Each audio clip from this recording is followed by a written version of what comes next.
ஓ பொண்ணுக்கு இத்தனை வயசு ஆகுதா, அவன் எங்கே போனாலும் யார் கூட போனா அந்த மாதிரி ஏதோ கமெண்ட் பாஸ் பண்ணதான் சொல்லப்படுது. போலீஸ் சார்பிலேருந்து. ஆமாம், போலீஸ் தரப்புல இருந்து அந்த இன்ஸ்பெக்டர் பிரவீன் அது அப்படி தான் அப்ரோச் பண்ணுவாங்களா? பொதுவாக ஒரு பொண்ணு மிஸ் ஆகிட்டாங்க, ஒரு பொண்ணு காணா போயிட்டாங்கன்னா இப்படி தான் போலீஸ் கேள்வி கேட்பாங்க. அப்படி அப்ரோச் பண்ணக்கூடாதுன்றது தான் விஷயம்.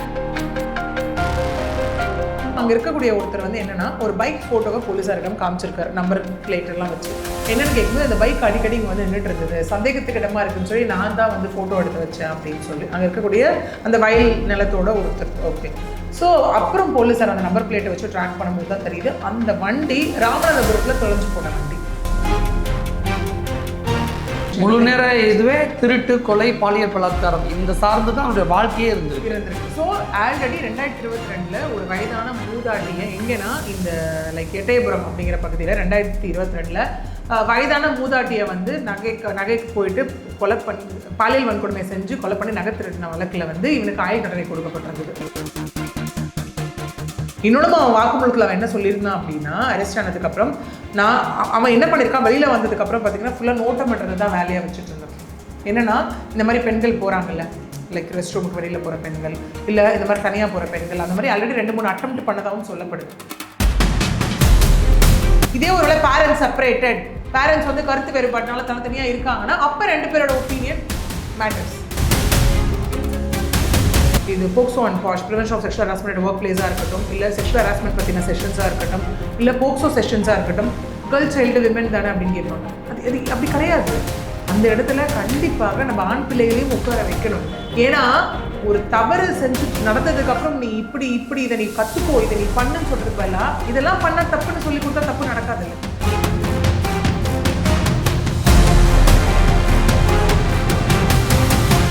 வணக்கம் மேம். வணக்கம் சார். தூத்துக்குடி விளாத்திக்குளம் இளம்பெண் பாலியல் பலாத்கார அந்த படுகொலை செய்யப்பட்ட வழக்கில் குற்றவாளிக்கு இரட்டை தூக்கு தண்டனை வழங்கப்பட்டிருக்கு. அது என்ன இரட்டை தூக்கு தண்டனை? எல்லாருக்குமே தமிழ்நாட்டுக்கே இந்த வார்த்தை புதுசாக இருக்கும். இரட்டை தூக்கு தண்டனைனா 2 முறை தூக்கில் போடுவாங்களாங்கிற ஒரு கேள்வி இருக்குல்ல, அந்த கேஸை பற்றி ஃபஸ்ட்டு சொல்லிடுங்க, அதுக்கப்புறம் அது என்ன இரட்டை தூக்கு தண்டனை அதை பற்றி. எஸ், நீங்கள் ஆக்சுவலி இப்போ இந்த கேஸ் நம்ம பொறுத்த வரைக்கும் பார்த்தோம் அப்படின்னா இந்த இரட்டை தூக்கு தண்டனை அப்படிங்கிறது நமக்கு இப்போது வந்து புதுசான ஸ்டேட்மெண்ட் இல்லை. ஏன்னா நமக்கு ஏப்ரல் 6ஆம் தேதியே இந்த வார்த்தையை நம்ம கேட்டிருக்கோம். ஏன்னா ஜெயராஜ் பெனிக்ஸ் வழக்கிலையும் பார்த்தோம்னா இரட்டை தூக்கு தண்டனை அப்படிங்கிறது தான் அங்கேயும் கொடுக்கப்பட்ட ஒரு விஷயம். அப்பயும் வந்து என்ன இது லாஜிக்கலாக எப்படி பாசிபிள், ஒரு வாட்டி தூக்கில் போட்டு திரும்ப தூக்கில் போடுவாங்களா அப்படிங்கிற மாதிரிலாம் நிறைய கன்ஃபியூஷன்ஸ் இருந்தது. அதே கன்ஃபியூஷன்ஸ் மேபி இப்போ கொஞ்சம் தெளிவாக இருக்கும், இன்னும் நிறைய பேருக்கு இதை பற்றின தெளிவு இல்லாமல் இருக்கும். அதை நம்ம பேசலாம். அதுக்கு முன்னாடி கேஸோட நம்ம டைம் லைன் பார்த்துக்கிட்டோம் அப்படின்னா அதாவது மார்ச் 10ஆம் தேதி இந்த இன்சிடென்ட் ஆனது வந்து இங்கே நடக்குது. ஆக்சுவலி அதாவது நம்ம எல்லாருக்குமே இந்த இன்சிடென்ட் வந்து எப்படின்னா ஒரு 10 நாள் போராட்டமானது அப்படிங்கிறது இங்கே நடைபெற்றது. அதாவது சாலை மறியலாக இருக்கட்டும், அது அமைதியான ரீதியில் யாருக்கும் எந்த தொந்தரவும் விளைவிக்காமல் எங்களுக்கு நீதி வேணும், எங்களுக்கு நியாயம் வேணும் அப்படின்றது மட்டும்தான் அந்த பெற்றோர்களும் ஊர் மக்களுடைய ஒரு விஷயமா இருந்தது. இந்த கேஸ் ஸ்டார்டிங்லேருந்து எண்டு வரைக்கும் ஓவரலாக அப்படி. எஸ், அதாவது விளாத்திக்குளம் வேடநத்தம் அப்படிங்கிற கிராமத்தில் 10ஆம் தேதி மார்ச் 10ஆம் தேதி +2 படிக்கிற மாணவி வந்துட்டு இயற்கை உபாதி கழிப்பதற்காக போயிருக்காங்க. அவங்க வந்து +2 எக்ஸாம் எழுதிட்டு இருக்கக்கூடியவங்க, 10th ஸ்கூல் ஃபஸ்ட்டுன்னு சொல்லப்படுது. ஓகே, போனவங்க வரவே இல்லைன்னு பேரண்ட்ஸ் எல்லாரும் கம்ப்ளைண்ட் கொடுக்க போயிருக்காங்க. ஃபஸ்ட்டு வந்து குளத்தூர் ஸ்டேஷனுக்கு போயிருக்காங்க. அவங்க என்ன பண்ணியிருக்காங்கன்னா, இல்லை இது இங்கே வராது, ஆல்விமன் போலீஸ் ஸ்டேஷன் வரும், நீங்கள் விளாத்திக்குளம் AWPS போங்கன்னு சொல்லியிருக்காங்க. விளாத்திக்குளம் AWPS போனப்பறம் அங்கே என்ன சொன்னதாக சொல்லப்படுது அப்படின்னா, ஓ பொண்ணுக்கு இத்தனை வயசு ஆகுதா, அவன் எங்கே போனாலும் யார் கூட போனா அந்த மாதிரி ஏதோ கமெண்ட் பாஸ் பண்ணதான் சொல்லப்படுது. போலீஸ் சார்பிலேருந்து. ஆமாம், போலீஸ் தரப்புல இருந்து அந்த இன்ஸ்பெக்டர் பிரவீன் அது அப்படி தான் அப்ரோச் பண்ணுவாங்களா? பொதுவாக ஒரு பொண்ணு மிஸ் ஆகிட்டாங்க, ஒரு பொண்ணு காணா போயிட்டாங்கன்னா இப்படி தான் போலீஸ் கேள்வி கேட்பாங்க. அப்படி அப்ரோச் பண்ணக்கூடாதுன்றது தான் விஷயம். இங்கே என்னன்னா, நீங்கள் வந்து ஒரு சொசைட்டிக்கு ஒரு சோஷியல் ரெஸ்பான்சிபிளான ஒரு பர்சனாக இருக்கும் போது நீங்கள் ஃபஸ்ட்டு அன்பயாஸ்டாக இருக்கணும்ல, எந்த கேள்வியும் கேட்கக்கூடாதுல்ல. எந்த வயதாக இருந்தாலும் என்னவாக இருந்தாலும் காணோன்னு ஒருத்தவங்க வந்து பதச்சு நிற்கிறாங்கன்னா அது இம்மீடியட்டாக ஆக்ஷன் எடுக்க வேண்டியது உங்கள் கடமை இல்லையா? அதனால தான் இங்கே அந்த பிரவீனா இப்படி பண்ணதுக்காக அந்த இன்ஸ்பெக்டர் சஸ்பெண்ட் பண்ணப்பட்டாங்க SP அவர்களால். ஓகே, ஸோ இந்த மாதிரியான கம்ப்ளைண்ட் இங்கே கொடுத்ததுக்கப்புறம் 11ஆம் தேதி அந்த பெண் வந்து அந்த மாணவி வந்து சடலமாக மீட்கப்படுறாங்க. அதுவும் அந்த ஊர் மக்கள் பார்த்து இன்ஃபார்ம் பண்ணி அதுக்கப்புறம் வந்தால் ஆடைகள் எல்லாம் கிழிந்த நிலையில் ரொம்ப ஒரு மாதிரி காயங்களோடு அவங்க வந்து அந்த இடத்துல வந்து பார்க்கும்போது தெரிஞ்சிச்சு அந்த பெண் வந்து பாலியல் பலாத்காரத்துக்கு உட்பட்டு கொடூரமான முறையில் தான் படுகொலை செய்யப்பட்டிருக்காங்க அப்படிங்கிற ஒரு விஷயம். ஓகே, ஒன்று இது இப்படியே போயிட்டு இருந்த நிலையில தான் என்ன ஆயிடுச்சுன்னா, போலீஸாருக்கு குற்றவாளியை கண்டுபிடிக்கிறதுல ஒரு பெரிய ஒரு சிரமம் ஏற்பட்டுச்சு. அந்த இடத்துல மார்ச் 19 தான் குற்றவாளியை கண்டுபிடிக்கிறாங்க. அதாவது தர்மமுனீஸ்வரனை வந்து சாயல்குடி ராஜபாண்டி நகரை சார்ந்த அந்த பர்சனை வந்து அரெஸ்ட் பண்ணுறாங்க. கிட்டத்தட்ட 8 நாட்கள் 9 நாட்கள் எடுத்துக்கிட்டாங்க. எதுக்குன்னா இதில் வந்து மெயினாக அது ஒரு கிராமம், பெருசாக சிசிடிவி இல்லாத ஒரு விஷயம். நியர்பையில் சிட்டியிலனா தெருவுக்கு தெரு சிசிடிவி அப்படிங்கிற ஒரு கான்செப்ட்ஸ் இருக்கும். இல்லைனா வீட்டுக்கு வீடு சிசிடிவிஸ். இப்போ அதை வச்சு கூட ஈஸியாக ட்ராக் பண்ணுறாங்க இல்லையா? அப்படி இருக்கும்போது இதில் எதை வச்சு அடுத்தது ஒரு க்ளூ கிடச்சது அப்படின்னா, அந்த பக்கத்தில் ஆக்சுவலி இந்த வீட்டுக்கும் பக்கத்தில் இந்த பெண் இயற்கை உபாதை கழிக்க சென்றதுக்கும் பார்த்தீங்கன்னா ஒரு 200லேருந்து 250 மீட்டர்னு தான் சொல்லப்படுது. ஓகே, இது நடந்ததே ஒரு 1-1.5 கிலோமீட்டர் ரேடியஸ்க்குள்ளே தான் அப்படின்னு சொல்லப்படுது. ஓகே, ஸோ அப்படி இருக்கும்போது ஒருத்தர் வந்து இந்த மாதிரி தேடிட்டு இருக்கும்போது போலீஸ் என்ன பண்ணிட்டாங்கன்னா எல்லாரையும் விசாரணை பண்ணி அந்த ஊர் ஆண்கள் எல்லாரையும் விசாரிக்க ஆரம்பிச்சிட்டாங்க. அங்கே ஒர்க் பண்ணக்கூடிய நார்த் இந்தியன்ஸை விசாரிக்க ஆரம்பித்தாங்க. இந்த மாதிரி ஒரு 500க்கும் நிகரான ஆண்கள் விசாரணை வளையத்துக்குள்ளே கொண்டு வரப்பட்டாங்க. ஓகே, ஸோ அப்படி இருக்கும்போது இங்கே என்ன டிஎன்ஏ மேட்ச் ஆகலை அப்படிங்கிற மாதிரியான விஷயங்கள் கொண்டுட்டு போகப்பட்டது யார் கூடயும். ஸோ அங்கே இருக்கக்கூடிய ஒருத்தர் வந்து என்னென்னா ஒரு பைக் ஃபோட்டோவை போலீஸாரிடம் காமிச்சிருக்காரு, நம்பர் பிளேட் எல்லாம் வச்சு. என்னென்னு கேட்கும்போது அந்த பைக் அடிக்கடி இங்கே வந்து நின்றுட்டு இருந்தது, சந்தேகத்துக்கு இடமா இருக்குன்னு சொல்லி நான் தான் வந்து ஃபோட்டோ எடுத்து வச்சேன் அப்படின்னு சொல்லி அங்கே இருக்கக்கூடிய அந்த வயல் நிலத்தோட ஒருத்தர். ஓகே, ஸோ அப்புறம் போலீஸார் அந்த நம்பர் பிளேட்டை வச்சு ட்ராக் பண்ணும்போது தான் தெரியுது அந்த வண்டி ராமநாதபுரத்தில் தொலைஞ்சு போன வண்டி. அந்த வண்டி எஃப்ஐஆர் அங்கே ரெஜிஸ்டர் ஆகிருக்கு முன்னாடியே. அந்த வண்டியை எடுக்கும்போது ஒருத்தர் மூஞ்சி பதிவாயிருக்கும்ல அதே தான். அப்புறம் போலீஸார் கடைசியில் அந்த விண்மில் அங்கே இருக்கக்கூடிய காற்றாலையில் இருக்கக்கூடிய சிசிடிவி எடுத்து பார்க்கும்போது இந்த 2 பர்சனும் ஒரே பர்சன் அங்கே வந்துட்டு போகிறது அடிக்கடி அந்த மாதிரி விஷயங்கள் எல்லாமே தெரிஞ்சிருக்கு. நமக்கும் அந்த சிசிடிவி ஃபுட்டேஜ் வந்து வெளியே வந்துச்சு இல்லையா?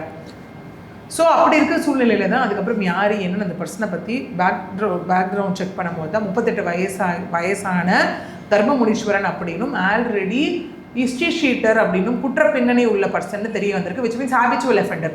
இந்த மாதிரி பாலியல் வன்கொடுமை ரீதியான வழக்குகள், அப்புறம் வந்து வழிப்பறி, திருட்டு, கொலை, இந்த மாதிரியான விஷயம். முழு நேர இதுவே திருட்டு, கொலை, பாலியல் பலாத்காரம் இந்த சார்ந்து தான் அவருடைய வாழ்க்கையே இருந்திருக்கு. ஸோ ஆல்ரெடி 2022 ஒரு வயதான மூதாட்டியை எங்கன்னா இந்த எட்டயபுரம் அப்படிங்கிற பகுதியில் 2022 வயதான மூதாட்டியை வந்து நகைக்கு போயிட்டு பாலியல் வன்கொடுமை செஞ்சு கொலை பண்ணி நகை திருடின வழக்கில் வந்து இவனுக்கு ஆயுள் தண்டனை கொடுக்கப்பட்டிருந்தது. இல்லை, அந்த எனக்கு என்ன டவுட்னா, அந்த வயதான மூதாட்டி அந்த பாட்டிகிட்ட இப்போ நகை திருடுனா ஓகே, எதை பார்த்து பாலியல் இச்சை எனக்கு புரியவே இல்லையே. அப்படின்னு நம்ம பார்த்தோன்னா இப்போ கொஞ்சம் மாதத்துக்கு முன்னாடி நமக்கு நடந்தது 75 வயது கணவரை வந்து அடித்து போட்டுட்டு அவங்களும் வயதானவங்க தானே, அவங்ககிட்டையும் வந்து வீடு புகுந்து பாலியல் ரீதியான வன்கொடுமை செஞ்சு போனதையும் நம்ம பார்த்தோம் இல்லையா? இங்கேயும் அதே விஷயம் தான் நடந்திருக்கு. அதில் வந்துட்டு அதில் ஆயுள் தண்டனை கொடுக்கப்பட்டு கண்டிஷனல் பெயிலில் வெளியே வந்த பர்சன் தான் என்ன வெளியே வந்து டெய்லி சைன் போட்டுட்ருக்கான் ஸ்டேஷனில். இப்போ என்ன அந்த சிசிடிவியில் பதிவாக இருந்தது அப்படின்னா இவன் டெய்லி மார்னிங் சைன் போட போகிறது திரும்ப வர்றது, சைன் போட போகிறது திரும்ப வர்றது, இந்த மாதிரியே வந்து இதுவாக இருக்குது. இதற்கிடையில் அந்த விஷயம் எதுனா ஒரு 9 நாட்கள் குற்றவாளி பற்றின எந்த விஷயமும் வெளியில் வராமல் நமக்கு இருந்தது இல்லையா? அதுக்கு விஷயம் ஏன்னா ஒரு இன்வெஸ்டிகேஷன் அப்படின்னா கண்டிப்பாக அதை கான்ஃபிடென்ஷியலாக வைக்கணும். டக்குன்னு எல்லாத்தையும் நம்ம ப்ரெஸ்ஸில் ரிலீஸ் பண்ணும்போது குற்றவாளியும் அதை பார்த்து அலர்ட் ஆகிறதுக்கான நிறைய சான்சஸ் இங்கே இருக்குது இல்லையா? ஸோ காவல்துறையினர் இதில் அந்த விஷயத்தை வந்து கடைப்பிடிச்சாங்க. ஓகே, அப்படி இருக்கும்போது கடைசியாக தான் தர்மமுனீஸ்வரனை வந்து அரெஸ்ட் பண்ணாங்க. அரெஸ்ட் பண்ணிட்டு தான் என்ன ஆயிடுச்சு பார்த்தோன்னா நமக்கு 20 நாளில் சார்ஜ் ஷீட் சப்மிட் பண்ணாங்க. அதாவது மார்ச் 30 சார்ஜ் ஷீட் சப்மிட் பண்ணுறாங்க. சப்மிட் பண்ணதின் விளைவாக மே 5 போக்சோ நீதிமன்றம் இந்த கேஸை விசாரணைக்கு எடுத்துக்கிட்டாங்க. விச் மீன்ஸ் ட்ரையல்ஸ் கமென்ஸ் ஆகி மே 21 ட்ரையல் முடியுது, இன்வெஸ்டிகேஷன் முடியுது. ஓகே, இதில் என்னென்னு பார்த்தீங்கன்னா மொத்தம் 73 விட்னஸஸ் ப்ரொடியூஸ் பண்ணுறாங்க, சாட்சியங்கள் 71 பேர் ப்ளஸ் 2 பேர் பார்த்தோன்னா அரசு தரப்பில் இருந்து இந்த ஃபாரன்சிக் டிபார்ட்மெண்ட்டும் இந்த உடல் கூராய்வு செஞ்சாங்க இல்லையா அவங்களும். ஏன்னா இந்த உடற்கூராய்வு ரிப்போர்ட் ரொம்ப கிளியராகவே சொல்லுது இந்த பாலியல் வன்கொடுமை செய்யப்பட்ட ஒரு விஷயம்னு. இதற்கு அடிப்படையில் தான் 2 செக்ஷன்ஸுக்கு கீழே தான் அவருக்கு 2 தூக்கு தண்டனையானது இங்கே கொடுக்கப்பட்டிருக்கு. That is BNS and POCSO ஆக்டுக்கு. என்ன காரணத்துக்காக 2 தூக்கு தண்டனை கொடுக்கப்பட்டு? எஸ், ஒன்று வந்து மர்டர், இன்னொன்று போக்சோ ஆக்ட் கீழே பார்த்தோம் அப்படின்னா aggravated penetrative sexual assault of a minor. தமிழில் அப்படியே தான். அதாவது மைனர், அதை 18 வயசு கீழே இருக்கக்கூடிய அதை சிறுமியை வந்துட்டு மாணவியை வந்து செக்ஷுவல் அசால்ட் பண்ணதுக்காக, பாலியல் ரீதியான வன்கொடுமை பண்ணதுக்காக வந்து இந்த தண்டனை அப்படிங்கிறது. ஸோ மர்டருக்கு ஒரு டெத் பெனால்ட்டியும் இதுக்கு ஒரு டெத் பெனால்ட்டியும் அப்படிங்கிற மாதிரியாக இரட்டை தூக்கு தண்டனை அப்படிங்கிறது இங்கே கொடுக்கப்பட்டிருக்கு. விச் மீன்ஸ் இரட்டை மரண தண்டனை, இரட்டை தூக்கு தண்டனை, டபுள் கேபிட்டல் பனிஷ்மெண்ட். ஏன்னா டெத் பெனால்ட்டியை தான் நம்ம கேபிட்டல் பனிஷ்மெண்ட்னு சொல்லுவோம். இது வரைக்கும் டெத் பெனால்ட்டியே கொடுக்கலாமா வேணாமன்றது நிறைய வந்து நம்ம யோசிக்க வேண்டிய ஒரு விஷயம். ஏன்னா இதுலேயும் நீதிபதி கடைசி அங்கே கேட்ட கேள்வி என்னவாக இருந்தது அப்படின்னு பார்த்தோன்னா, கடைசி கேட்பாங்க இல்லையா, அவங்க குடும்பத்தில் யார் இருக்கா, உன்னை நம்பி யார் இருக்கா, நீ எவ்வளோ சம்பாதிக்கிற எல்லாம் கேட்கும் போது நான் கூலி தொழிலாளி, ஒரு நாளைக்கு 600 ரூபா சம்பாதிக்கிறேன், என் குடும்பத்தில் எங்கள் அம்மா என்னை சார்ந்து இருக்காங்க அப்படிங்கிற மாதிரியான விஷயங்கள் எல்லாமே வந்து இந்த இடத்துல சொல்லும் போது அப்புறம் அங்கே நீதிபதி சொன்னது என்னவாக இருக்குது அப்படின்னா, உனக்கு எந்த விதத்தில் வந்து நான் தண்டனை குறைச்சி கொடுக்க முடியும் உங்களுக்கு? ஏன்னா நீங்கள் ஒன்று திருந்தணும் அப்படின்னா ஆல்ரெடி அந்த மூதாட்டியை கொலை பண்ணிட்டு கண்டிஷனல் பெயிலில் தான் வெளில வந்திருக்கீங்க, அப்பயே நீங்கள் திருந்திருக்கணும் இல்லையா? ஸோ நீங்கள் இந்த மாதிரி தொடர்ந்து இந்த மாதிரி நேச்சர் ஆஃப் அஃபென்ஸை பண்ணக்கூடியவங்களாக இருக்கும்போது எப்படி தண்டனை குறைந்தபட்சமாக கொடுக்க முடியும், எப்படி நீங்கள் ரியலைஸ் பண்ணுவீங்கன்னு நினைக்க முடியும். அதனால இந்த இரட்டை தூக்கு தண்டனை அப்படிங்கிறது இங்கே வந்து சொல்லப்படுது. இன்னொன்று அவன் வாக்குமூலத்தில் அவன் என்ன சொல்லியிருந்தான் அப்படின்னா, அரெஸ்ட் ஆனதுக்கப்புறம் அவன் என்ன பண்ணியிருக்கான், வெளியில் வந்ததுக்கப்புறம் பார்த்தீங்கன்னா ஃபுல்லாக நோட்டம் பண்ணுறது தான் வேலையாக வச்சுட்டு இருந்தான். என்னென்னா இந்த மாதிரி பெண்கள் போகிறாங்கல்ல, லைக் ரெஸ்ட் ரூமுக்கு வெளியில் போகிற பெண்கள், இல்லை இந்த மாதிரி தனியாக போகிற பெண்கள், அந்த மாதிரி ஆல்ரெடி 2-3 அட்டெம்ப்ட் பண்ணதாகவும் சொல்லப்படுது. என்னென்னா பெண்கள் இந்த மாதிரி போகும்போது ஒரு வேளை கும்பலாக போகும்போது விட்டுறது. இந்த மாணவியே என்னென்னா பின்னாடி போய் நான் கட்டை எடுத்து தலையில் தான் அடித்தேன், நகை எதுவும் இல்லைன்னொடனே நான் இந்த மாதிரி ஒரு விஷயத்தில் இது பண்ணிட்டேன், நான் அப்புறம் சத்தம் போட்டாங்கன்னு சொல்லி கழுத்து மேலே மிதித்து கொலை பண்ணிட்டதாகவும், அதுக்கப்புறமும் பாலியல் வன்கொடுமையில் ஈடுபட்டதாகவும், எனக்கு அந்த போதை மருந்து எடுத்ததுனால வெறி தலைக்கு ஏறிடுச்சு அப்படிங்கிற மாதிரியான ஸ்டேட்மெண்ட்ஸ் எல்லாம் கன்ஃபெஷன் ஸ்டேட்மெண்ட்ஸ் கொடுத்ததாக இங்கே இருக்குது.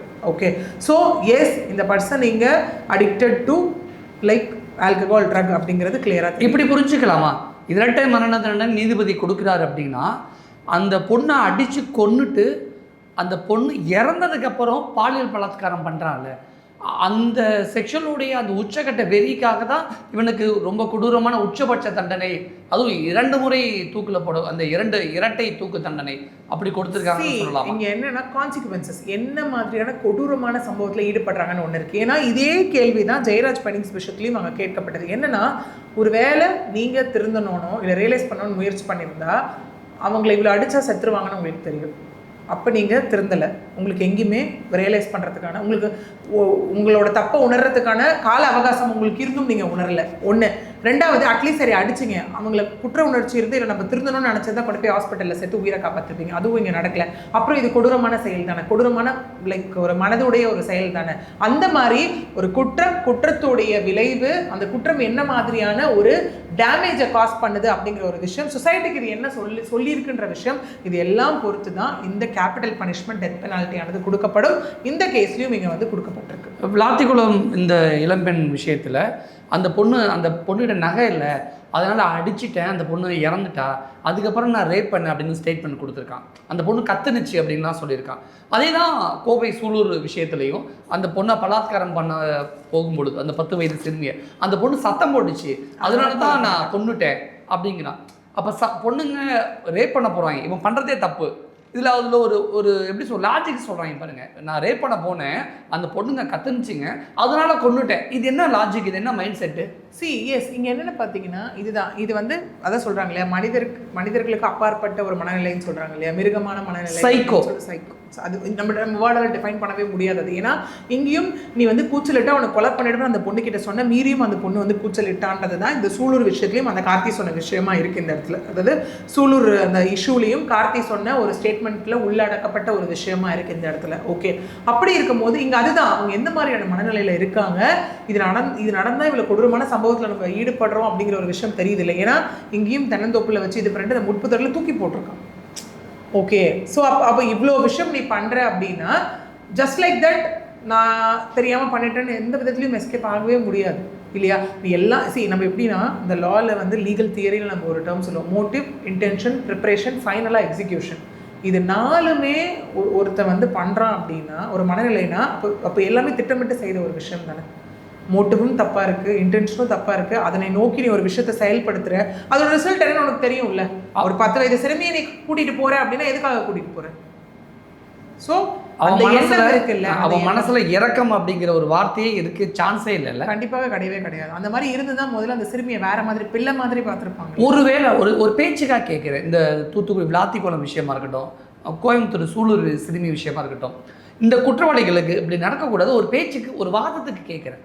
அவனுங்க வீட்டில் அவன் தங்கச்சிக்கோ அவன் ஒய்ஃபுக்கோ அவனுக்கு வேண்டப்பட்ட அல்லது அவன் உயிராக நேசிக்கக்கூடிய யாரோ ஒரு பொண்ணுங்களுக்கு நடந்திருந்தா இப்படி தான் கை கட்டிகிட்டு இருப்பாங்களா? அதுதான் நம்ம சொல்கிறோம். இது ஒரு பக்கம் எஸ், குற்றங்களுக்கான சட்டங்களும் தண்டனைகளும் கடுமையாகத்தான் இருக்குது, அது நம்ம புரிஞ்சுக்க முடியுது. அதாவது பார்த்தீங்கன்னா கோயம்புத்தூர் ஏர்போர்ட் கேஸ் எவ்வளோ சீக்கிரம் ஜட்மெண்ட் வந்தது, அதை விட சீக்கிரம் இந்த கேஸ். ஓகே, இதுலேயும் 1 மாதத்துக்குள்ளே சார்ஜ் ஷீட் ஃபைல் பண்ணப்படும்னு சொல்லியிருக்காங்க சூலூர்லேயும். ஓகே, அப்படி இருக்கும்போது நம்ம இந்த மாதிரி பற்றி பேசும்போது ஒரு பக்கம் சட்டம் தண்டனைகள் கடுமையாக இருக்குது. இன்னொரு பக்கம் மாற்றம் அப்படிங்கிறது வேணும் இல்லையா? ஏன்னா இப்போ நம்ம என்ன சொல்கிறோம், ஒரு விஷயம் இந்த மாதிரி நடக்குது, அப்போ யாருக்கும் நடந்தது அப்படின்னு பார்க்காம நம்ம we should stand on their like foot அப்படின்னு நம்ம சொல்கிறோம்ல. அங்கே நின்று இப்போ நமக்கே ஏதோ ஒன்று வருதுன்னு வச்சுக்கோங்க, ஒரு மனசு கஷ்டமாக இருந்ததா நீ என் நிலமையில இருந்து பாருன்னு நம்ம சொல்லுவோம்ல. ஸோ விச் மீன்ஸ் அவங்களுக்கு அந்த எவ்வளோ கஷ்டன்றதை புரிய வைக்கிறதுக்காக. அதனால தான் நம்ம ஒரு வாட்டி சொல்லும் போதும் எங்கேயாவது யாருக்கா ஏதோ ஒன்று நடக்குதா, ஐயோ நமக்கு இது நடந்தா, நம்ம வீட்டில் இருக்கவங்களுக்கு இது நடந்தா அப்படின்னு ஒருத்தர் நினைக்க ஆரம்பிச்சுட்டாங்க அப்படின்னாலே இந்த மாதிரி விஷயத்த யாருமே நிகழ்த்த மாட்டாங்கல்ல. அந்த மாற்றம் அப்படிங்கிறது திரும்ப திரும்ப நம்ம பேசுகிற ஒரு விஷயம் அதுதான். தனி மனித மாற்றம் தான் ஒரு கலெக்டிவ் மாற்றமாக இந்த இடத்துல மாறும் அப்படிங்கிறது இந்த மாதிரியான சம்பவத்தில் வந்து நமக்கு புரியக்கூடிய ஒரு விஷயமாகத்தான் இங்கே இருக்குது. இந்த விளாத்திக்குளம் கேஸில் இரட்டை தூக்கு தண்டனை அப்படின்னு நீதிபதி வந்து தீர்ப்பு கொடுக்குறாரு. உடனே ஒரு காந்தியவாதியை ஒரு அமைதியான சாதுக்கு வந்து தண்டனை கொடுத்த மாதிரி அந்த குற்றவாளியோட அம்மா கதறி எழுதினாங்க, சாபம்லாம் விட்டாங்க. அது என்ன, அது எப்படி புரிஞ்சு இங்கே எல்லா அவங்க அம்மாவுக்கு தான் பையன் மிகப்பெரிய கொடூரமான குற்றத்தை புரிஞ்சிருக்கான்னு புரியலையா? இங்கே எல்லா பெற்றவங்களும் சொல்கிற ஒரு விஷயம் தானே. நம்ம முன்னாடி கேசஸ் பேசும்போது நம்ம பேசியிருக்கோம், இந்த மாதிரி தவறுகள் செய்யும் போது ஐயோ என் புள்ள சரின்னு அந்த மாதிரி தட்டி கொடுக்கறது தான் அவங்களுக்கு இன்னும் தைரியத்தை கொடுக்கும். எங்கேயாவது ஒரு இடத்துல நீ தப்புடான்னு 2 அடி போட்டால் இதே அப்படியே எடுத்துக்கோங்களேன். நான் ஒரு சின்ன வயசுலேருந்து ஒரு க்ரைம் பண்ணக்கூடியவங்களாக இருக்கட்டும், இல்லை வந்துட்டு நாளைக்கு கல்யாணமே ஆகி ஒரு பெண் மீது வந்துட்டு ஒரு வைலன்ஸை க்ரியேட் பண்ணுறவங்களா இருக்கட்டும், அந்த இடத்துல அவங்க என்ன பண்ணுவோம், என் பையன் தப்பு நீ தான், என் பையன் சரி நீ தான் தப்புன்னும் போது அவங்களுக்கு என்ன ஆயிடும்னா, நம்ம இவ்வளோ தப்பு பண்ணி நம்ம கூட யாரோ இருக்காங்களா நம்மளை பாதுகாக்க, நம்மள யாருமே அந்த இடத்துல 2 கேள்வி கேட்டால் பயம் வரும்ல, ஐயோ நம்ம தப்பு தான் பண்ணுறோம் போல. அம்மாவோட பாசம் சில மகன்களை குற்றவாளியா கொண்டு போகுது. இது பாசம்னு சொல்ல முடியாது, கண்மூடித்தனமான ஒரு விஷயம் வந்து அவங்கள மேலும் குற்றம் செய்ய தூண்டுதுன்னு தான் நம்ம சொல்ல முடியும். அந்த மாதிரியான ஒரு விஷயம் தான் இது. விளாத்திக்குளம் கேஸில் குற்றவாளிக்கு ஆதரவாக அவங்க அம்மா வந்து ஏதோ சாபம் விட்டுறாங்க, தூத்துறாங்க, வாட்டவர். ஓகே. அப்படியே கோயம்புத்தூர் சூலூர் கேஸில் அந்த சிறுமியோட அம்மா தாயார் சொல்கிறாங்க, என்கிட்ட பர்மிஷன் கேட்காமையே போலீஸ் அதை அடக்கம் பண்ணிட்டாங்க, தகனம் பண்ணிட்டாங்க அப்படின்னு பேட்டியெல்லாம் கொடுக்குறாங்க. எப்படி புரிஞ்சுக்கிறது என்ன? இந்த கேஸில் பொறுத்த வரைக்கும் பார்த்தீங்கன்னா ஒரு சிங்கிள் லைனாக இல்லாமல் நிறைய டிஃப்ரென்ஸ் ஆஃப் ஒப்பீனியன்ஸ் இருக்குது இந்த இடத்துல. இல்லைன்னா அவங்க சொல்லும் போது வந்து என்கிட்ட கேட்கல, அவங்க வந்து உடலை வந்து அவசரப்பட்டு எரிச்சிட்டாங்க, அது வந்து உடலை புதைச்சிருந்தா நாளைக்கு நமக்கு ஏதாவது ஒரு சயின்டிஃபிக் இது வேணும், டேட்டாஸ் வேணும்னா நம்ம திரும்ப எடுத்துருக்கலாம் உடல் கூறாய்வுக்கு அப்படிங்கிற மாதிரி எல்லாமே அவங்க அந்த இடத்துல சொல்கிறாங்க இல்லையா? ஓகே. ஸோ அப்படி இருக்கிறது வந்து ஒரு பக்கம். ஓகே. இன்னொரு பக்கம் வந்து மெயினாக அந்த ப்ரெஸ் கேட்கும்போது 2-3 விஷயங்கள் அந்த இடத்துல. ஒன்று வந்து அந்த போதையில் இருந்தீங்களா அப்படின்னு கேட்குறதா இருக்கட்டும், உங்களுக்கு கார்த்திக் கூட பழக்கம் இருந்ததா அப்படின்னு கேட்குறதா இருக்கட்டும், இது எல்லாமே ஒரு மாதிரி கான்ட்ராடிக்டரியாக இருக்கக்கூடிய ஒரு விஷயம் தான். அதுதான் அங்கே ப்ரெஸ்ஸும் கேட்குறாங்க. என்னன்னா, சரிங்க உங்களுக்கு வந்து அந்த இடத்துல இல்லைன்னா நீங்கள் ஏன் அப்போ பேசலாம், ஏன் அமைதியாக இருந்துட்டீங்கன்னு கேட்கும்போது எங்களை பேச விடலைன்னு சொல்கிறாங்க. இந்த மாதிரி மாறுபட்ட கருத்துக்கள். அதே மாதிரி இன்னொரு பெண் வந்து ஒரு வீடியோ போஸ்ட் பண்ணும்போது அவங்க ஒரு மாதிரி சொல்கிறாங்க. என்னென்னா அவங்க வந்து விடிகிற வரைக்கும் அவங்களுக்கு என்ன நடந்ததுன்னே தெரியாது, அவங்க மயக்கத்தில் இருந்தாங்க, அதாவது இந்த போதை ட்ரிங்க் பண்ணுற இதனால மயக்கத்தில் இருந்தாங்க அப்படின்னும், கார்த்திக் கூட ஒருவேளை இவங்களுக்கு இருக்கக்கூடிய பழக்கத்தின் நெருக்கத்தினால அந்த பெண் போயிருக்கலாம், குழந்தை போயிருக்கலாம் அப்படின்ற மாதிரியான டிஃப்ரென்ஸ் ஆஃப் இது இந்த இடத்துல மாறி மாறி இருக்குது. At the end of the day இது எப்படி ஆகும் அப்படின்னா, அப்பா அம்மா கண்டிப்பாக விசாரணை வளையத்துக்குள்ளே கொண்டு வரப்படுவாங்க. மிச்சம் இருக்கக்கூடிய அந்த ஊர் மக்கள், இன்னொன்று வந்து இவங்க இந்த வீடியோ போட்ட பெண், பதிவு பண்ண பெண், இவங்க எல்லாம் ஒரு விசாரணை வளையத்துக்குள்ளே கொண்டு வருவாங்க. At the end of the day இந்த விசாரணையின் அடிப்படையில் எது உறுதி செய்யப்பட போகுதோ அது மட்டும்தான் நம்ம ஏற்கக்கூடிய ஒரு விஷயமாகவே அந்த இடத்துல இருக்கும். சில வருடங்களுக்கு முன்னாடி உத்தரப்பிரதேசத்தில் ஒரு பட்டியலின சமூகத்தை சேர்ந்த ஒரு பெண் பலாத்காரத்துக்கு, கூட்டு பாலியல் பலாத்காரத்துக்கு ஆளாகி, ஆனால் அந்த கூட்டு பாலியல் பலாத்காரத்தை பண்ணதே கொஞ்சம் உயர் ஜாதியை சேர்ந்தவர்கள்.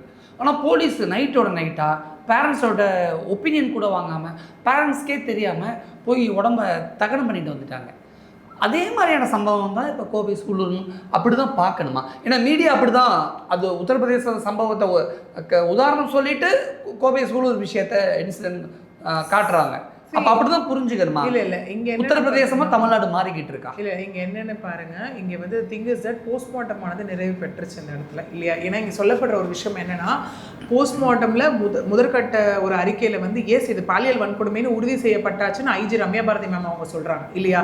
ஸோ கம்ப்ளீட் ரிப்போர்ட் வந்து அடுத்த கட்டம், விச் மீன்ஸ் நமக்கு இது ப்ரூவ் ஆயிடுச்சு. அந்த அதனால தான் பிஎன்எஸ் அண்ட் போக்சோ ஆக்ட் கீழே கார்த்தி மேலே 9 செக்ஷன்ஸ் போடப்பட்டதாக சொல்லப்படுது. தென் மோகன்ராஜ் மீது 4 செக்ஷன்ஸும் சொல்லப்படுது இந்த இடத்துல. ஓகே. ஸோ இந்த மாதிரியான ஒரு விஷயங்கள் இருக்குது. இங்கே என்னென்னா அவங்க கேட்குறாங்க திரும்ப உங்களுக்குள்ள ஏதாவது கருத்து வேறுபாடு இருக்கான்னு கேட்கும்போது அவங்க இல்லைன்னு சொல்கிறாங்க. ஓகே, முன்னாடியே வந்து நாங்கள் பிரிஞ்சிருந்தோம் பழக்கத்தினால அப்படின்றாங்க. திரும்ப நாங்கள் நல்லா தான் வாழ்கிறோம் அப்படிங்கிறாங்க. ஓகே, அவர் வந்து மாற்றி கூல் ட்ரிங்க்ஸோட கலந்து வச்சுட்டாருன்னு சொல்கிறாங்க. இந்த மாதிரி டிஃப்ரெண்ட்டான கருத்துக்கள் இந்த இடத்துல இருந்துகிட்டு இருக்கு இல்லையா?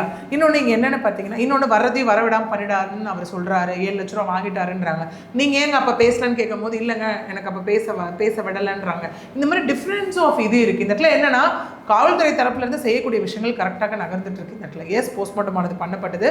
எஸ், பேரண்ட்ஸ் அப்படின்னும் போது அவர் வாங்கிட்டு போகிறேன்னு சொல்லிட்டாரு உடலை. எங்களுக்கு என்னன்னா குற்றவாளி அரெஸ்ட் பண்ணிட்டாங்க, நாங்கள் வந்து கண்டிப்பான நடவடிக்கை எடுக்கப்படும், உடனடியாக தண்டனை வாங்கி தரப்படும் குற்றவாளிகளுக்குன்னு உறுதி அளிச்சதின் பேரில் அவங்க வாங்கிட்டு போகிறேன்னு சொல்லிட்டாங்க. அப்படிங்கிற மாதிரியான ஒரு விஷயமாகத்தான் இது இருக்குது இது வரைக்கும். இருந்தாலுமே பாதிக்கப்பட்ட சிறுமியோட அம்மா கிட்ட தகவல் சொல்லணும்ல, உடம்பை தகனம் செய்ய போகிறோம்.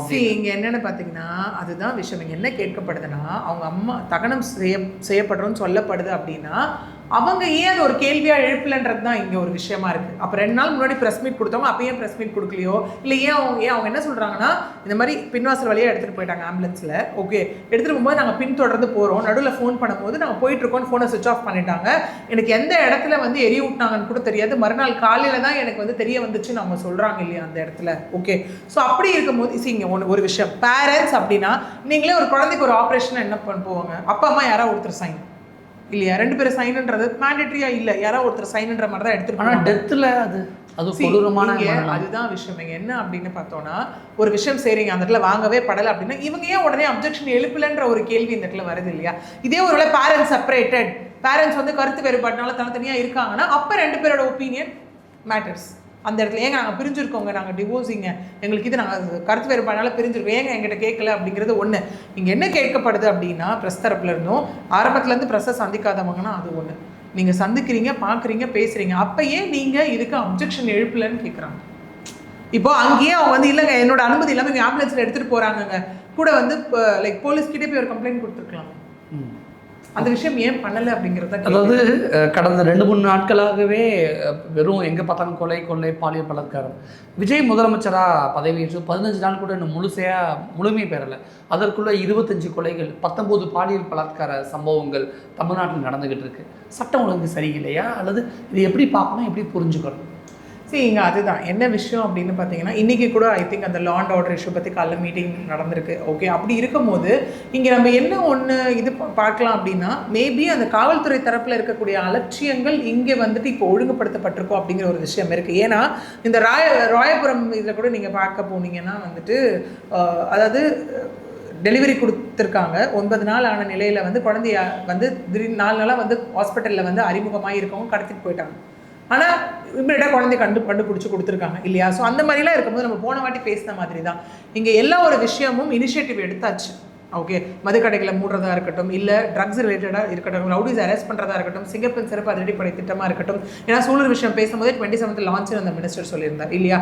இது இம்ப்ளிமெண்டேஷன் எஃபெக்டிவ் அப்படிங்கிறது ஒன்று. ஓகே, 2வது இந்த மாதிரி சம்பவத்தில் இந்த மாதிரி ஏன்னா நிறைய இடத்துல என்ன ஆகும் அப்படின்னு பார்த்தீங்கன்னா இவர் தான் குற்றவாளி என்பதை நிரூபிக்க போதுமான ஆதாரங்கள் இல்லை அப்படின்னு சொல்லும்போது காவல்துறை தரப்பில் வந்து நீதிமன்றம் சாடி இருக்கு இல்லையா. அப்படி இருக்கும்போது இந்த விளாத்துக்குளம் விஷயத்துலேயும் அது நடக்கலை, கோயம்புத்தூர் விஷயத்துலையும் அது நடக்கலை, சூலூர் விஷயத்துலையும் அது நடக்கக்கூடாதுன்னு நம்ம நினைக்கிறோம். இதுதான் அடுத்த லெவல் ஆஃப் மேபி மக்களுக்கு நம்பிக்கை கொண்டுட்டு வர ஒரு விஷயமா இருக்கு. ஆனால் நாளுக்கு நாள் கொள்ளையும் பாலியல் பலாத்காரம் நடக்கும்போது மக்களுடைய மனநிலையை டோட்டலாக ஒரு விதமான அப்செட்டுக்கு ஒரு விதமான டிப்ரெஷனுக்கு ஆளாயிட மாட்டாங்களா? இல்லை, இப்போ அதுதான் நான் சொன்னேன். என்னன்னா நம்ம இந்த சிங்கப்பெண் சிறப்பு அதிரடிப்படை திட்டமே அந்த இடத்துல இருக்கும்போது ஒரு எக்ஸ்பேன்ஷன் அப்படிங்கிறது இன்னும் விரிவாக்கப்படணுமோ அப்படின்னு இருக்கு. இந்த மாதிரி தொடர்ந்து கிரைம்ஸ் நடக்கக்கூடிய ஏரியாஸ்ல தொடக்கத்திலே தோல்வியாங்கிற கேள்வி இருக்குல்ல. சிங்கப்பெண் இன்னும் திட்டம் தொடங்கவே இல்லையே. அந்த விஷயம் இம்ப்ளிமெண்டேஷன் வரும்போது தான் நம்ம தொடங்குச்சுன்னு சொல்ல முடியும் இல்லையா. ஸோ அது தொடங்கி அது எந்த அளவுக்கு இம்ப்ளிமெண்டேஷன் ப்ராசஸ் இருக்கு அப்படிங்கிறத வைத்து மட்டும்தானே நம்ம வந்து அடுத்த கட்டமாக அது எந்த நிலையில இருக்குன்னே நம்ம சொல்ல முடியும் இல்லையா. ஸோ இந்த தமிழ்நாடு இதுவரைக்கும் பார்க்காத ஒரு தமிழ்நாட்டு மக்களை ஒரு சூழலை எதிர்கொண்டுக்கிட்டு இருக்குல்ல. இங்கே பார்த்தீங்கன்னா டே டு டேல வந்துட்டு அது எந்த ஆட்சியாக இருந்தாலும் சரி டே டு டே அந்த கிரைம்ஸ் ரிப்போர்ட் ஆகுறது அப்படிங்கிறது இருந்துக்கிட்டு தான் இருக்குது. சரி, ஒன்றும் இல்லை. ஃபார் எக்ஸாம்பிள் எடுத்துக்கோங்களேன், அண்ணா யூனிவர்சிட்டி விஷயம் வரைக்கும் இது முன்னாடி வரைக்கும் நம்ம யாராவது இதை கூர்ந்து கவனிச்சிருக்கோமா? அண்ணா யூனிவர்சிட்டி பாலியல் தான் வழக்கில் அதுக்கப்புறம் எந்த அளவுக்கு யாராவது அதை பேசியிருக்கோமா, பார்த்துருக்கோமா? அதுவும் ஒரு வழக்கு அப்படின்னு கடந்து தானே போயிருக்கோம். எத்தனை வழக்குகள் ரிப்போர்ட் ஆக ஆரம்பிச்சது இந்த அண்ணா யூனிவர்சிட்டி விஷயத்துக்கு அப்புறம், ஒரு அவேர்னஸ் கிரியேட் பண்ணதுக்கு அப்புறம் தான் இந்த சைல்டு வெல்ஃபேர் ஆஃபீஸர் ஸ்கூல்ஸ்க்கு எல்லாம் போக ஆரம்பிச்ச அப்புறம் போக்சோ கேசஸ் வர ஆரம்பிச்சது. இல்லையா? அதுக்கப்புறம் இந்த விமன் ரீதியான செக்ஷுவல் ஹராஸ்மெண்ட் கேசஸ் வர ஆரம்பிச்சது. அதுக்கப்புறம் தான் நிறைய ரெஜிஸ்டர் ஆக ஆரம்பிச்சது இல்லையா? சரி, இங்கே என்ன அதுதான் 2 விஷயம். ஒன்று, இங்கே காவல்துறையும் சரியாக செயல்பட்டு அவங்களுக்கான தண்டனை வாங்கி கொடுக்கும்போது நீதிமன்றம் கடுமையான தண்டனை கொடுக்கும் அப்படிங்கிறது ஒன்று. இன்னொன்று, நம்ம லாஜிக்கலாக பேசுவோம். ஓகே, இந்த மாதிரி க்ரைம்ஸ் அப்படிங்கிறது வந்து இவங்க எல்லாம் ஒரு பக்கம் இருக்கும்போது இன்னொரு பக்கமான மக்கள்கிட்ட மாற்றம் வராமல் கண்டிப்பாக இதை வந்து நம்ம 0 அப்படின்னு கொண்டு வந்துட முடியுமா? கண்டிப்பாக முடியாது இல்லையா? ஸோ அந்த சேஞ்ச் அப்படிங்கிறது அந்தந்த மனிதர்கள்கிட்டேருந்து வரணும். ப்ளஸ் இதுவும் சேர்ந்து ஒர்க் ஆகும்போது மேபி நம்ம அந்த ஒரு தைரியமான சூழ்நிலை ஒரு நம்ம அப்படிங்கிறத நம்ம எக்ஸ்பெக்ட் பண்ணலாம். நிறைவா பெரும்பாலான கொலைகளும் பாலியல் பலாத்காரமும் மது போதைக்கு அல்லது ஏதோ ஒரு வகையான போதைக்கு அடிக்ட் ஆகி இருக்கிறவங்க மூலமாக தான் நடக்குது. அப்போ போதைக்கு அடிமையாக இருக்கக்கூடிய அந்த இளைஞர்களுக்கும் அப்படிப்பட்ட இளைஞர்களுடைய பெற்றோருக்கும் குறிப்பாக தாயாருக்கும் ஒரு அட்வொகேட்டாக, ஒரு சமூக செயல்பாட்டாளராக உங்களுடைய அட்வைஸ், உங்களுடைய வழிகாட்டுதல்? நான் சொன்ன ஒரே விஷயம்தான். இப்போ வந்து பார்த்தீங்க அப்படின்னா இருக்குது. இப்போ நமக்கு என்னென்னா, ஃபார் எக்ஸாம்பிள் மது கடை திறந்துருக்குங்க, இல்லை எனக்கு போதைப் பொருள் ஈஸியாக கிடைக்குதுங்க, அதனால் நான் குடிச்சிட்டு போகிறேன், நான் எடுத்துகிட்டு போகிறேன் அப்படிங்கிறது சொல்கிறது எந்த விதத்துலேயும் நியாயம் கிடையாது. அப்படின்னு பார்த்தா நமக்கு எல்லா இடத்துலையும் தெரியும் நெருப்பு இருக்குது. ஓகே, நெருப்பை போய் தொட்டால் சுடுன்னு நமக்கு தெரியும். அதனால் என்ன விளைவுகள்னு தெரியும். நெருப்பு அது பாட்டுக்கு எரிஞ்சிட்ருக்கு, எனக்கு கிடைக்குது, நான் போய் கை வைக்கிறேன்னு யாராவது வைப்பாங்களா? கண்டிப்பாக வைக்க போகிறது கிடையாது. ஸோ அந்த மாதிரியான விஷயம் தான் ஒன்று. 2வது, பேரண்ட்ஸ்க்கு நான் சொல்லக்கூடிய ஒரு விஷயம் இங்கே என்ன அப்படின்னா, ஏதோ ஒரு விஷயம் தவறுன்னு தெரிய வருதா, தயவு செஞ்சு அதை கண்டிங்க. என்ன அது ஆகிடும்னா, அது எப்படி ஆகிடும்னு பார்த்துங்க. எனக்கு எப்படி ஆகிடுச்சுன்னா, உள்ளேயும் கண்டிக்கிறது இல்லை, வெளியில் போயிட்டு என்ன ஆகும் அப்படின்னா, என் பையன் ரொம்ப நல்லவன், என் பையன் இப்பெல்லாம் பண்ண மாட்டான், என் பையன் இப்படி பண்ணியிருக்க வாய்ப்பே கிடையாது அப்படின்னு சொல்கிறதுக்கு பதிலாக, நீ தவறு செஞ்சுட்டப்பா, நீ இந்த தப்பெல்லாம் பண்ண. இப்போ ஒன்றும் இல்லை, ஃபார் எக்ஸாம்பிள் இதே நான் ஒரு லைக் பாஷ் அண்ட் போக்ஸோ ட்ரைனராக நானே ஒரு ஸ்கூல்ஸ் அண்ட் காலேஜஸ்க்கு ஒரு செஷன்ஸ்க்கு போகிறேன்னு வச்சுக்கோங்களேன். அங்கே போகும்போது அவங்க சொல்லக்கூடிய விஷயம் என்னவாக இருக்குன்னா, மேம் இது POCSO and POSH prevention of sexual harassment work பிளேஸாக இருக்கட்டும், இல்லை செக்ஷுவல் ஹராஸ்மெண்ட் பற்றின செஷன்ஸாக இருக்கட்டும், இல்லை போக்ஸோ செஷன்ஸாக இருக்கட்டும், கேர்ள் சைல்டு விமன் தானே அப்படின்னு கேட்பாங்க. அது அப்படி கிடையாது. அந்த இடத்துல கண்டிப்பாக நம்ம ஆண் பிள்ளைகளையும் உட்கார வைக்கணும். ஏன்னா ஒரு தவறு செஞ்சுட்டு நடந்ததுக்கப்புறம் நீ இப்படி இதை நீ கற்றுக்கோ, இதை நீ பண்ணுன்னு சொல்கிறதுக்கு பதிலாக இதெல்லாம் பண்ணால் தப்புன்னு சொல்லி கொடுத்தா தப்பு நடக்காதில்ல. இப்போது செக்ஸ் எஜுகேஷன், ஜெண்டர் எஜுகேஷன் இன்னும் அருவருக்கத்தக்க ஒரு விஷயமா தான் இருக்குது. உட்கார வச்சு இதுதான் விஷயம்னு உடச்சிட்டா, ஒரு விஷயத்தை பொத்தி வைக்கும் போது மட்டும்தான் அதுக்குள்ளே என்ன இருக்குன்னு பார்க்க தோணும் இல்லையா? நான் சொல்கிற ஒரு விஷயம், ஒரு குழந்தைகிட்ட கூப்பிட்டு வந்து நீ கண்ணை மூடு, நான் சொல்கிற வரைக்கும் திறக்காது அப்படின்னா அந்த குழந்தை ஆர்வமாக இருக்கும். எப்போ திறக்கலாம், என்ன பார்க்கலாம் அப்படின்னு ஒரு கையை மூடியே நீங்கள் குழந்தைகிட்ட காமிச்சாலும் அது எப்படியாவது அந்த கையை ஓப்பன் பண்ண தான் ட்ரை பண்ணும். ஒன்றுமே இல்லைன்னு காமிச்சா ஜாலியாக அந்த குழந்தை போயிடும். விச் மீன்ஸ் தெரிஞ்சிடும், அதுக்குள்ளே என்ன இருக்குன்னு தெரிஞ்சிடும் இல்லையா? அந்த மாதிரியாக பேரண்ட்ஸ் அப்படிங்கிறவங்க ஒரு பக்கம் ஸ்கூல் எஜுகேஷன் அப்படிங்கிறத தாண்டி வீட்டுக்குள்ளே இந்த விஷயத்தை கொண்டுட்டு வரணும். தவறு செய்தால் அது தவறுன்னு ஃபஸ்ட்டு சொல்லுங்கள், அதுக்கப்புறம் கண்டிங்க. இந்த மாதிரி விஷயம் நம்ம இங்கேருந்தே கொண்டுட்டு வரும்போது தான் சொசைட்டியில் நம்ம சேஞ்சஸ் கொண்டு வர முடியும். சொசைட்டி வந்தால் மாறிடுவாங்க அப்படிங்கிறத தாண்டி வீட்டுக்குள்ளே தான் அந்த சேஞ்சஸ் வரப்போ ஆட்டோமேட்டிக்காக அதோட ரிஃப்ளெக்ஷன் சொசைட்டியில் இருக்கும் அப்படிங்கிறது தான் உண்மையான விஷயம். ஒரு அட்வொகேட்டாக குற்றவாளிகளுக்கு மட்டுமல்ல, குற்றவாளிகளுடைய பேரண்ட்ஸுக்கும் நீங்கள் ஒரு லெசன் எடுத்திருக்கீங்க. கண்டிப்பாக அது எல்லாருக்குமே ஒரு உளவியலாக ஒரு விதமான ஒரு புரிதலை உண்டு பண்ணும். குற்றங்கள் நடக்கக்கூடாது அப்படிங்கிறது தான் ஒரு முதன்மையான நோக்கமாக இருக்குது. நிறைய விஷயம் ஷேர் பண்ணிக்கிட்டீங்க. மிக்க நன்றி.